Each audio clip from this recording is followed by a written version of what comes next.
ஒரு ஸ்பீச்.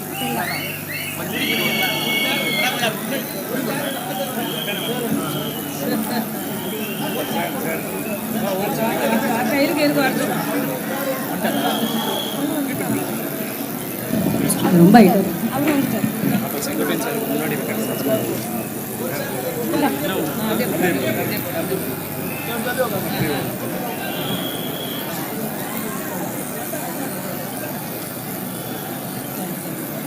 தமிழக வெற்றி கழகத்தின் கொள்கை தலைவர்களை முதலில் வணங்கிக் கொள்கிறேன். தமிழ்நாட்டு மக்கள் நெஞ்சங்களில் என்றும் வாழ்ந்து கொண்டிருக்கும் புரட்சித் தலைவர் புரட்சித் தலைவி அம்மா அவர்களையும் வணங்கி, புரட்சித் தலைவர் புரட்சித் தலைவி எவ்வாறு மக்களின் நலனையே தனது வாழ்வின் இலக்காக கொண்டு செயல்பட்டாரோ அதே போன்று இன்று தூய்மையான அரசியலையும் நேர்மையான ஆட்சியையும் முன்னிறுத்தி மக்களுக்காகவே வாழ்ந்து வரும் தமிழக வெற்றி கழக தலைவர், தமிழகத்தின் நிரந்தர முதலமைச்சர்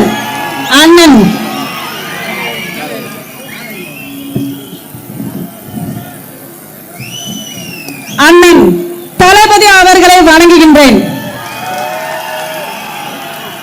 அன்பிற்குரிய எனது மதுராந்த தொகுதி மக்களே, தமிழக வெற்றி கழகத்தின் நிர்வாகிகளே, தொண்டர்களே, என் அன்பு சகோதர சகோதரிகளே, அனைவருக்கும் எனது இதயம் கனிந்த வணக்கத்தை தெரிவித்துக் கொண்டு, இன்றைய தினம் சீரும் சிறப்புமாக நடைபெறுகின்ற மதுராந்தக தொகுதியில் இணைப்பு விழா.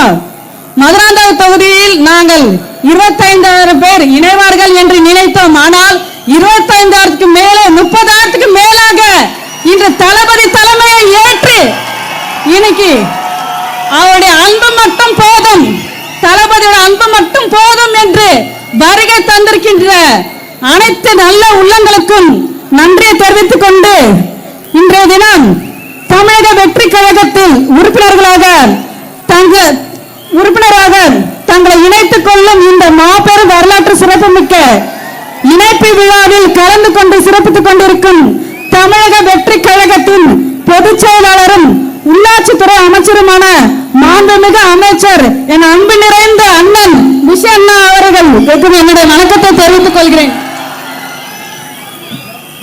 பொதுப்பணித்துறை மற்றும் விளையாட்டுத்துறை அமைச்சரும் தேர்தல் மேலாண்மை பிரிவு பொதுச் செயலருமான என்னுடைய அன்பு அண்ணன் மரியாதைக்குரிய ஆதல் அர்ஜுன் அவர்களுக்கும் வணக்கத்தை தெரிவித்துக் கொள்கிறேன். வருவாய் பேரிடர் மேலாண்மை துறை அமைச்சருமான எங்களுடைய அண்ணா திமுக இருக்கின்ற போது எங்களுடைய ஆசான் மரியாதைக்குரிய அன்பு அண்ணன் செங்கோட்டன் அவர்களுக்கும் என்னுடைய வணக்கத்தை தெரிவித்துக் கொள்கிறேன். மனிதவள மேம்பாட்டுத்துறை அமைச்சருமான மாண்புமிகு சகோதரர் சரத்குமார் அவர்களுக்கும் என்னுடைய வணக்கத்தை தெரிவித்துக் கொள்கிறேன். இந்த நிகழ்ச்சியில் வருகை தந்திருக்கின்ற அறநிலையத்துறை அமைச்சர் மாண்புமிகு சகோதரர் ரமேஷ் அவர்களுக்கும் என்னுடைய வணக்கத்தை தெரிவித்துக் கொள்கிறேன். கைத்தறி அமைச்சர் மரியாதைக்குரிய மாண்புமிகு அமைச்சர் விஜய் பாலாஜி அவர்களையும் வருக வருக என்று வரவேற்கின்றேன். மற்றும் உணவுத்துறை அமைச்சர் மரியாதைக்குரிய வெங்கட்ராமன் அவர்களையும் வருக வருக என்று வரவேற்கின்றேன். மற்றும் நான் என்றே தினம் என்னைக்கு தமிழக வெற்றி கழகத்தில் இணைந்தனோ அதிலிருந்து இந்த தெற்கு மாவட்ட கழக செயலாளர் என்னுடைய அன்பு சகோதரர் MS பாலாஜி அவர்கள் மாவட்ட கழக செயலாளர்,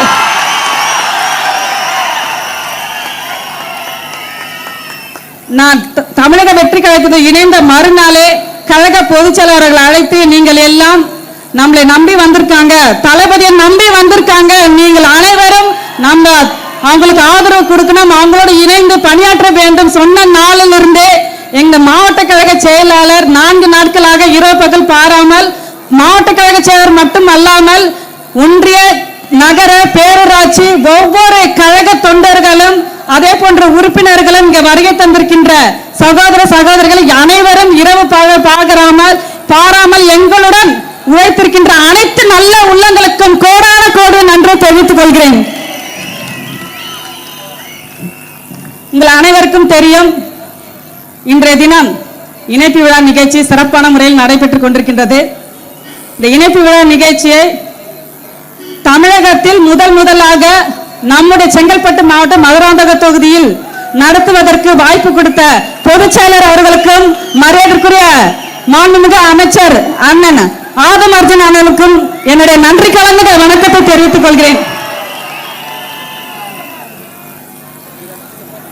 கடந்த 2021 மதுராந்தக சட்டமன்ற உறுப்பினராக 5 வருட காலம் நான் பணியாற்றிருக்கின்றேன். மக்களோட மக்களாக இருந்து பணியாற்றிருக்கின்ற ஒரு எதிர்க்கட்சி சட்டமன்ற உறுப்பினராக இருந்து என்னால் முடிந்த அளவிற்கு என்னுடைய சட்டமன்ற நிதியிலிருந்து மட்டுமல்லாமல் என்னுடைய சொந்த நிதியிலும் என்னுடைய மதுராந்தக தொகுதி மக்களுக்கு இரவு பகல் பாராமல் எந்த ஒரு நிகழ்ச்சியாக இருந்தாலும் சரி உங்கள் வீட்டு மகளாக உங்களுடைய சகோதரியாகவும் இருந்து 5 வருட காலம் என்னுடைய பணியை சிறப்பான முறை உங்களுடன் பணியாற்றிருக்கின்றேன். அதனுடைய விளைவாக தான் மீண்டும் 2026 அண்ணா திராவிட முன்னேற்ற கழகத்தில் எனக்கு மீண்டும் வாய்ப்பளித்தார்கள். ஏன்னா மதுராந்தக தொகுதியில் அவர்களுக்கு நிச்சயமாக வெற்றி வாய்ப்பு இருக்கின்றது என்று ரிப்போர்ட் போனதுனாலதான் எனக்கு அண்ணா திராவிட முன்னேற்ற கழகத்தில் மீண்டும் வாய்ப்பு கொடுத்தார்கள். மீண்டும் வாய்ப்பு கொடுத்தார்கள் தவிர அது என்ன பிரச்சனை உங்களுக்கு தெரியும். மே 4ஆம் தேதி ரிசல்ட் வந்தது. ரிசல்ட் வந்த பிறகு எங்க தலைமையில் நடந்த பல பிரச்சனைகள், நான் ரிசைன் பண்ண அன்னைக்கு பதவி சட்டமன்ற பதவியை நான் ராஜினாமா செய்கின்ற பொழுது ஊடகங்களிலும் பல்வேறு ஊடகங்களில் தெளிவாக விளக்கத்தை கொடுத்தேன். இருந்தாலும் இந்த தருணத்தில் எனது மதுராந்தக தொகுதி மக்கள் அனைவரும் வருகை தந்திருக்கின்றீர்கள். உங்களிடத்தில் நான் பதிவு செய்ய கடமைப்பட்டிருக்கின்றேன். மே 4ஆம் தேதி ரிசல்ட் வந்தது. 2 நாள் கழிச்சு எங்களை தலைமைக்கு வர சொன்னாங்க. நாங்க போன பிறகு அவங்களுக்குள்ளேயே மொத்தமே அந்த அதிமுக பாத்தீங்கன்னா 47 சட்டமன்ற உறுப்பினர்கள் தான் வெற்றி பெற்றிருக்கோம். பொதுச் செயலர் எடப்பாடி உட்பட அவர்களுக்குள்ள என்ன முடிவு எடுத்தாங்கன்னு தெரியாது.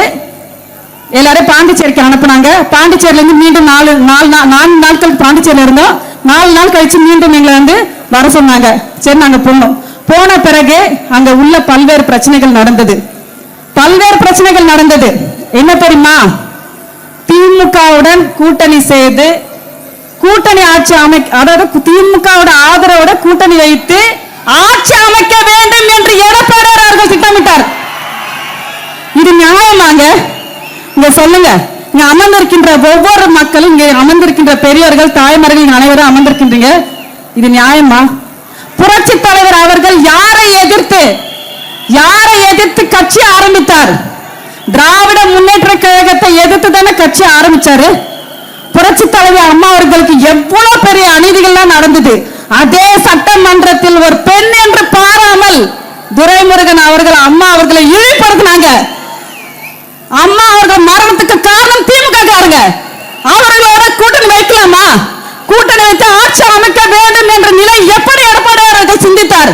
இது தவறு இல்லையா? எனக்கு துடிக்குது. ஏன்னா எங்க அப்பா ஒரு சாதாரண ராமபுரம் தோட்டத்தில் தோட்ட வேலை செய்தவர். எனக்கு பெயர் வைத்தவர் புரட்சி தலைவர் அவர்கள். மரகதம் என்ற பெயர் வைத்தவர் புரட்சி தலைவர் அவர்கள். என்னோட ரத்த நாளங்கள் அனைத்தும் சூடாகி இருந்தது. ஏன்னா நான் அவரிடத்துல வளர்ந்தவர். அதனால்தான் என்னோட மனம் பொறுக்கவில்லை. அதனால்தான் அதுல இருந்து நாங்க வெளியே வந்தோம். ஒரு தரப்பு நாம ஆதரவு கொடுத்து டிவிக்கு ஆதரவு கொடுத்து மக்களுக்கும் நல்லது செய்யலாம் என்ற நல்ல எண்ணத்தோடு தான் ஒரு தரப்பு ஆதரவு கொடுத்தோம்.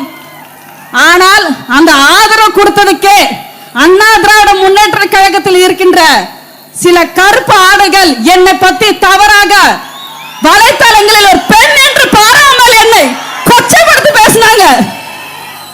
இங்க இருக்கின்ற தாய்மார்களை, இங்க இருக்கிற சகோதரர்கள், எங்க அக்கா எல்லாம் இருக்கீங்க. நம்மளும் ஒரு பெண் தானே, நீங்க அமர்ந்திருக்கின்ற ஒவ்வொரு பெண் தானே. ஒரு குடும்பத்தில் இருக்கின்ற ஒரு பெண்ணை, நான் ஒரு குடும்பத்தில் இருக்கின்ற ஒரு பெண் தானே, எனக்குன்னு எல்லாம் இருக்காதா? சொல்லுங்க, எனக்குன்னு எல்லாமே இருக்காதா? அப்போ அந்த ஒரு பெண்ணை கொச்சப்படுத்தி எந்த அளவிற்கு இழிவுபடுத்தணுமே அதே அதிமுக இருக்கின்ற ஊடகங்கள், சமூக ஊடகங்களில் நீங்க பதிவிடுகிறீங்க என்றால் நான் எப்படி உங்களோட நான் பயணம் செய்ய முடியும்? செய்ய முடியுமா? சொல்லுங்க. மிகவும் கொச்சப்படுத்தி கேவலமாக எந்த அளவுக்கு போகின்றார்கள்.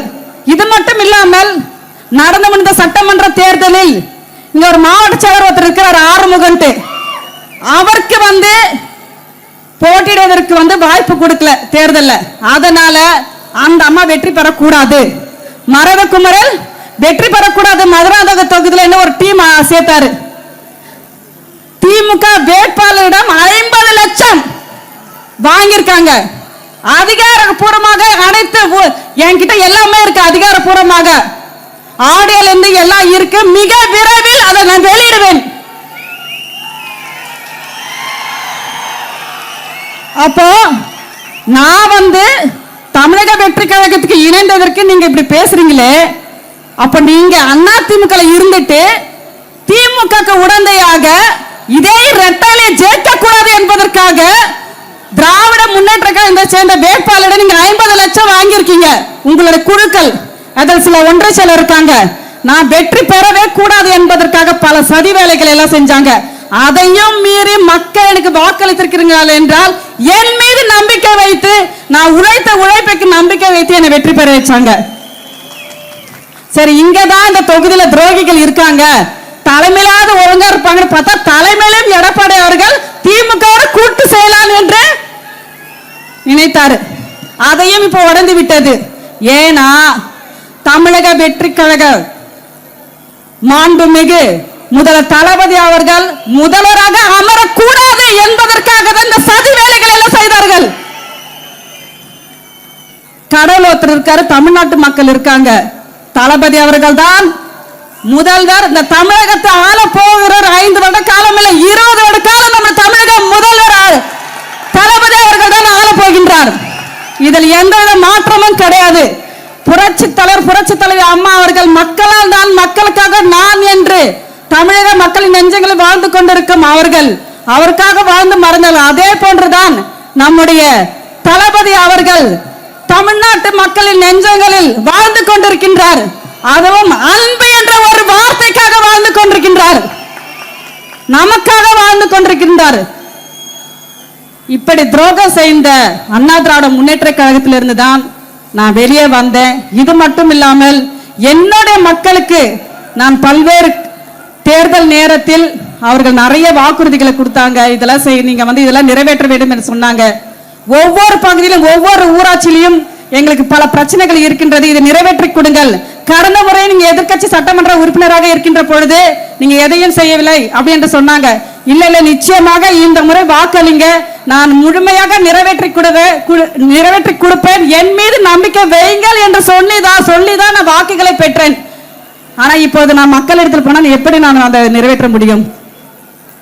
அதே போன்று பாத்தீங்கன்னா அண்ணா திராவிட முன்னேற்ற கழகத்தில் இருப்பவர்கள் தமிழக வெற்றி கழகத்தில் குதிரை பேரம் செய்தாங்க. அதனாலதான் போனாங்க. அம்மா எவ்வளவு கோடி தெரியுமா? எனக்கு 50 கோடி கொடுத்தாங்களா, 100 கோடி கொடுத்தாங்களாம். நீ எந்த ரைடுனா விடிய வீட்டுக்கு. தமிழக வெற்றி கழகம் ஒரு தூய்மையான ஆட்சி செய்து கொண்டிருக்கின்றார்கள், ஊழலற்ற ஆட்சி செய்து கொண்டிருக்கிறார்கள். நீ எந்த ரைடுனா விடு, எனக்கு அதை பத்தி கவலை இல்லை. நான் வாங்கினதானே நான் பயப்படணும், அவனுக்கு கொடுத்தாதானே அவங்க பயப்படணும். எதுவுமே நடக்காத போது நீ எந்த ரைடுனா விடு, அதை பத்தி நாங்க கவலைப்படவில்லை. எல்லாத்துக்கும் நாங்க துணிஞ்சுதான் நிக்கிறோம். எங்கள் தளபதி இருக்கின்றார், நம்முடைய தளபதி இருக்கின்றார். அவர் இருக்கின்ற வரை திமுக இல்ல அண்ணா திமுக எந்த கட்சி நம்ம கிட்ட வராது. சிபிஐ ரைடு விடுவாங்களா? குதிரை பேரம் யார் செஞ்சாங்க தெரியுமா? குதிரை பேரம் செஞ்சதே எடப்பாடி அவர்கள் தான். ஏன்னா சிபிஎஸ் சைடுல நாங்க போனோம்ல, 30 பேர் கையெழுத்து போட்டோம். அந்த 30 பேர் கையெழுத்துல 4 நாள் 5 பேர் தூக்குறாரு. குதிரை பேரம் எங்க நடக்குது? அங்க போய் சிபிஐ வைங்க, போய் அங்க போய் சிபிஐ வைங்க. நான் பயப்பட மாட்டேன். நானு அதே போன்று பார்த்தா இங்க ஒரு ராஜ்யசபா எம்பி இருக்கிறார், தனபால் ஒருத்தர். அவர் எப்படி வாங்கினார் தெரியுமா பதவி? ஒரு டீ கூட வாங்கி தர மாட்டாரு ஒரு தொண்டருக்கு. அப்படியேப்பட்டவரு 20 கோடி கொடுத்து ராஜ்யசபா எம்பி வாங்கியிருக்காரு. எத்தனை கோடி? 20 கோடி. அப்போ எத்தனையோ தொண்டர்கள் இருக்காங்க, அவங்களுக்கு ஒரு வாய்ப்பு கொடுக்கலாம்ல. தேமுதிக கூட்டணியில் இருக்காங்க, அவங்களுக்கு கொடுக்கிறேன்னு சொல்லிட்டு ராஜ்யசபா எம்பி கொடுக்கிறேன்னு சொல்லிட்டு, அப்ப பணத்துக்கு விலை போனது யாரு? ராஜ்யசபா எம்பி கொடுத்தாருல, எத்தனை கோடி கொடுத்தாருன்னு அங்க போய் சிபிஐ ரைடு வைங்க. இதெல்லாம் அதிமுக நடக்குது. இந்த மாவட்ட செயலாளர் ஆறுமுக அவர்கள் திமுக வேட்பாளர் 50 லட்சம் வாங்கியிருக்காரு. ஒரு கூட்ட சதி நடக்குது. இதெல்லாம் நடக்குது. இவங்க தமிழகத்தை ஆளுகின்ற நம்முடைய தமிழக முதல்வர் தளபதி அவர்கள் குதிரை பேரம் செய்கின்றார். ஆட்சிக்கு இன்னும் 1 மாசம் கூட ஆகலங்க. இதுக்குள்ள தமிழகம் இப்படி நடக்குது, அப்படி நடக்குது. நீங்க தானே தொடர்ந்து திமுக அதிமுக இருந்தீங்க. ஆட்சியில நடக்கலையா? எதுவுமே நடந்தாலும் அதை தெளிவுபடுத்த அதை சட்ட ரீதியாக எல்லாத்தையும் நடவடிக்கை எடுக்கிறாங்க. வந்த 1 மாதத்துல 6 மாதம் வரைக்கும் நாங்க எதுவுமே பேச மாட்டோம்னு சொன்ன திமுக இப்போது நம்ம தளபதி பேசினாங்க, 6 நாள கேள்வி கேட்கிறாங்கன்ட்டு. இதுதான் திமுக. திமுக பொறுத்த வரைக்கும் பாத்தீங்கன்னா திமுக அதிமுக இவங்க 2 பேருமே எப்படின்னு எந்த வழியிலனா போவாங்க. தயவுசெய்து மக்களே, இங்க வருகை தந்திருக்கின்ற மதுராந்த தொகுதி மக்கள் அனைவருக்கும் உங்களை வீட்டு அன்பு சகோதரி நெருக்கடி, என்னுடைய நெருக்கடினாலதான் வலைத்தளங்களை என்னை பத்தி தவறான பதிவு செய்ததுனாலதான் மக்களுக்கு என் கோரிக்கை செய்ய வேண்டும். அதே போன்று பாத்தீங்கன்னா அதிமுக இருக்கின்ற கருப்பு ஆடைகள் அவருடைய முகத்தில் முழிக்க கூடாது என்பதற்காக தான் தமிழக வெற்றி கழகத்தை நான் தான் நாடி போனேன்.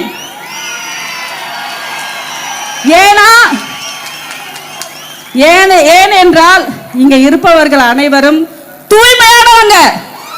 இங்க இருக்கின்ற அனைவரும் தூய்மையானவங்க. உங்களை போன்ற துரோகிகள் கிடையாது. புரட்சி தலைவர் அம்மார்கள் மறைவதற்கு முன்பு சொன்னாங்க, நான் எத்தனை எதிரிகளை நான் நேருக்கு நேர் சந்திப்பேன், ஆனா என்னோட முதுகில் குத்துறீங்கன்னு சொன்னாங்க பாருங்க. அதேதான் அதிமுக இருக்கின்ற ஒவ்வொருவரும் செய்து கொண்டிருக்கின்றார்கள். இவர்களை முறியடிக்க வேண்டும் என்றால் தயவுசெய்து சொல்றேன், அதிமுக இருக்கின்ற அனைவரும் சொல்கின்றேன், தமிழக வெற்றி கழகத்தில் முதல்வர் தளபதி அவர்கள் புரட்சி தலைவர் புரட்சி தலைவி அம்மாவுடைய மறு உருவமாக நாம் பார்க்கின்றோம். நீங்க யாரும் கவலைப்பட வேண்டாம். இங்க செங்கல்பட்டு மாவட்டத்திலிருந்து 4 தொகுதியிலிருந்தும் அதிகமாக மதுராந்த தொகுதியில் வருகை தந்திருக்கின்றீர்கள். திருப்பூர், செய்யூர், செங்கல்பட்டிலிருந்து வருகை தந்திருக்கீங்க. யாரும் கவலைப்பட வேண்டாம். நமக்கான நிலையான இடம் தமிழக வெற்றி கழகம் மட்டும்தான்.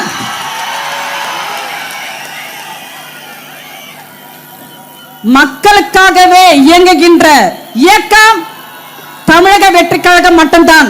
அதால் யாரும், நீங்கள் அனைவரும் ஒரு நல்ல இடத்தில் வந்திருக்கின்றோம்.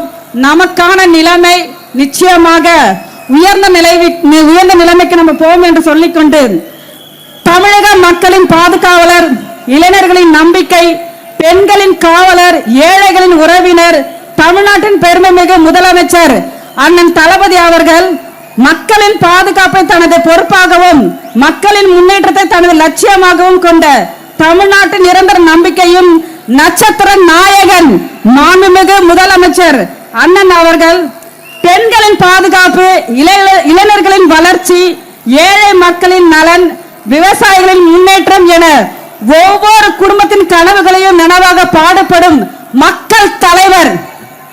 அதிகாரம் என்பது பதவி அல்ல, மக்களுக்கு சேவை செய்வதற்கான வாய்ப்பு என்பதை செயலால் நிரூபித்து வரும் மாபெரும் தலைவர்.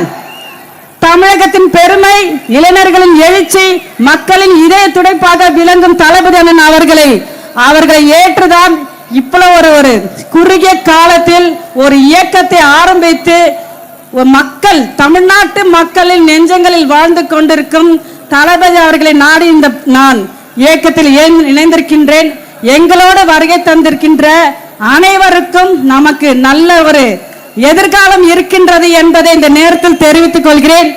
புரட்சி தலைவி அம்மா அவர்கள் எப்படி பெண்களுக்காக பல்வேறு திட்டங்களை அறிவித்திருந்தார்களோ அதே போன்றுதான் மாண்புமிகு முதல்வர் அண்ணன் எடப்பாடி, மாண்புமிகு முதல்வர் தளபதி அவர்கள் முதல் கையெழுத்தாக பெண்களுக்காக பல்வேறு திட்டங்களை அறிவிச்சிருக்காங்க. மிகவும் சந்தோஷமாக இருக்கின்றது. ஏனால் புரட்சி தலைவி அம்மாவோட போயிடுச்சு. பெண்களுக்காக பல்வேறு திட்டங்களை அறிவித்த அனைத்தையும் அம்மாவோட போயிடுச்சு. அம்மா மறைந்த பிறகு நம்முடைய தளபதி அவர்கள் அம்மாவோட உறவில் நாங்கள் மீண்டும் சொல்றோம், பார்க்கின்றோம்.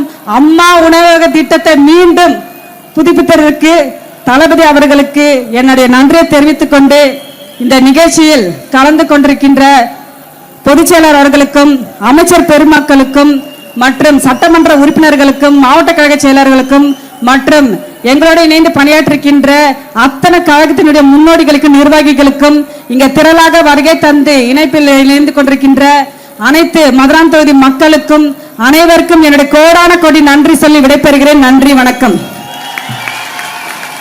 திருமதி